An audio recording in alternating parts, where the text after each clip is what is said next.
In the frozen Arctic, two geologists, Julia and her colleague Oscar, set explosives on the seafloor to collect seismic data. The weather turns dangerous as a massive storm approaches. A friend warns them to leave immediately. Julia wants to save the equipment, but Oscar pulls her to the snowmobile as the ice cracks. At the same time, a Russian military submarine carries a secret experimental weapon. The captain is the brother of Viktor Varnin. The radar detects an unnatural low-frequency sound that seems biological.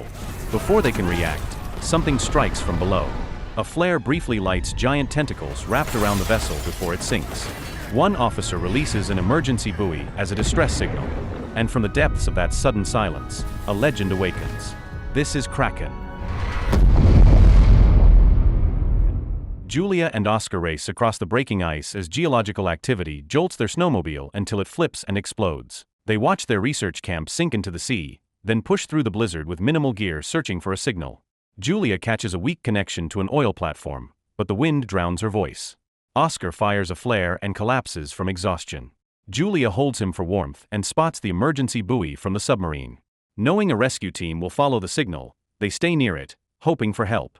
At the same time, Russian Naval Headquarters receives news that a submarine has vanished in the Greenland Sea. Because the vessel carries a secret weapon, leaders order a rescue or, if necessary, a mission to destroy it before enemies can find it. The operation goes to Viktor Varnin, the missing captain's younger brother. Determined to save his brother, Viktor accepts the task. His mother fears losing both sons and gives him their father's watch for luck. Before departure, Viktor meets Admiral Olshansky, his late father's old friend and co-leader of the mission. They share different tactical views but move ahead with preparations and set course for the submarine's last known location. As the rescue submarine enters polar waters, the radar shows a pod of whales nearby. Viktor orders a descent to avoid them.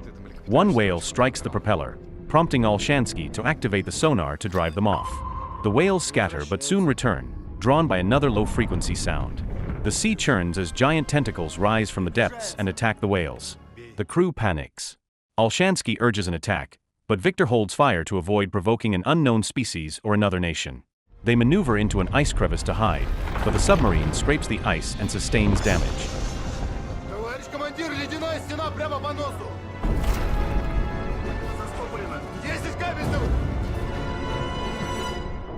Olshansky criticizes Viktor's decision in front of the crew. They agree to surface for repairs. Breaking through the ice, the crew spots two people, Julia and Oscar, stranded on the frozen surface. After confirming they pose no threat, Viktor questions them and listens to their account of a research explosion that may have disturbed the creature. Olshansky suspects espionage and orders them left behind after food and aid. Viktor refuses and brings them aboard. The medical officer treats their injuries and offers warm food. Later, Viktor shows Julia a map and asks about the blast site and her camp. She explains that the explosives were for geological research, not warfare, and that they never expected to awaken an ancient creature.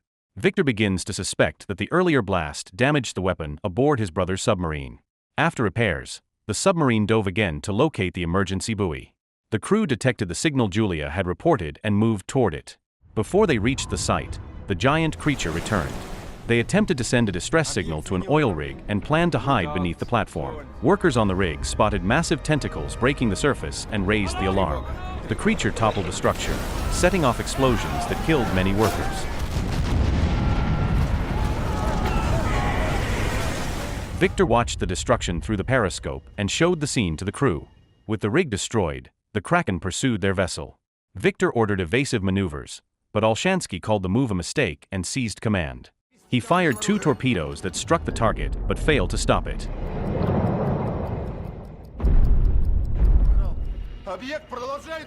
Additional bombs also had no effect. As the creature kept attacking, Viktor regained command and pushed the submarine to full speed. Tentacles slammed the hull, causing computer failures and sparking fires.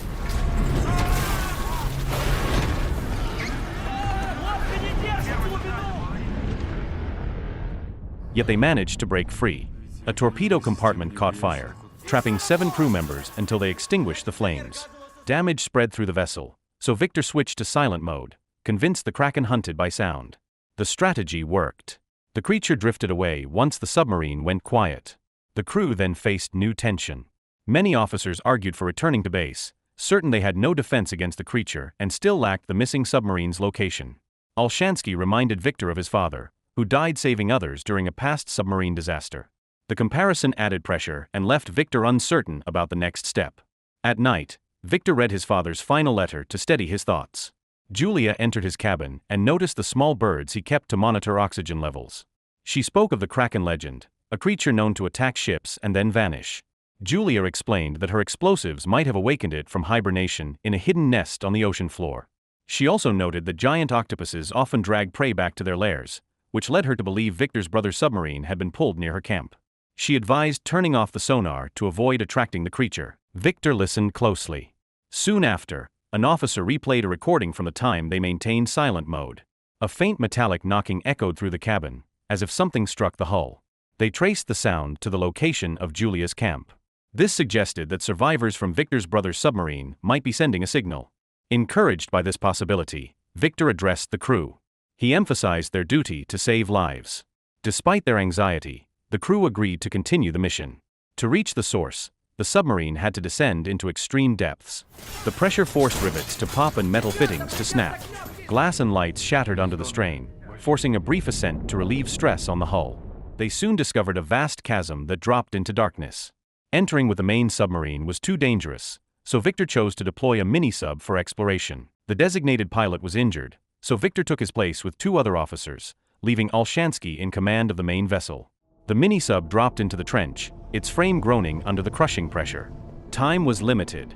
Sonar finally picked up an echo, leading them to a graveyard of ships scattered across the ocean floor, evidence that the Kraken had dragged many vessels here. Among the wreckage lay the missing submarine, its bow still intact and offering hope of survivors. Strong currents made docking difficult, but after several attempts they secured the mini-sub to the sunken vessel's hatch. With the connection stable, Victor suited up in diving gear, knocked on the hatch, and entered the submarine. Inside he found exhausted crew members, including his brother Alexander. They explained that they had stayed hidden in silent mode and tapped on the hull to send signals, avoiding sonar that might attract the Kraken. Victor organized the evacuation. Because the mini-sub could carry only part of the survivors, 2 trips were required. They attached a transmitter to the hatch to mark the site and sent the first group to the main submarine, while Victor remained with Alexander until the next pickup. On the main vessel, the rescued crew received medical care. The mini-sub pilot became seasick, so Julia asked Oscar, who had submarine experience, to take over. Oscar agreed despite his nerves. The main submarine slipped back into silent mode and settled on the seafloor to avoid the creature, which had begun to stir. During the second trip, Victor and Alexander went to the weapons room of the wrecked submarine. Their orders were to secure or destroy the secret weapon. After opening the safe and entering the code, the computer failed to respond. Victor tried again until the system activated, showing the weapon was still functional. Meanwhile, the tracking device attached earlier was struck as the mini-sub approached, sending a signal that alerted the Kraken. The creature turned toward its lair, creating tension on the main submarine. Olshansky ordered the vessel to surface to protect the crew, but Victor and Alexander remained deep below preparing the weapon. The Kraken reached the wreck while they worked on the special torpedo. Tentacles tore into the rear of the submarine, damaging an empty section. The brothers finished the launch sequence, counted down, and fired. A massive explosion lit the ocean depths and pierced the ice above. The blast burned and killed the Kraken, but the shockwave flooded the submarine.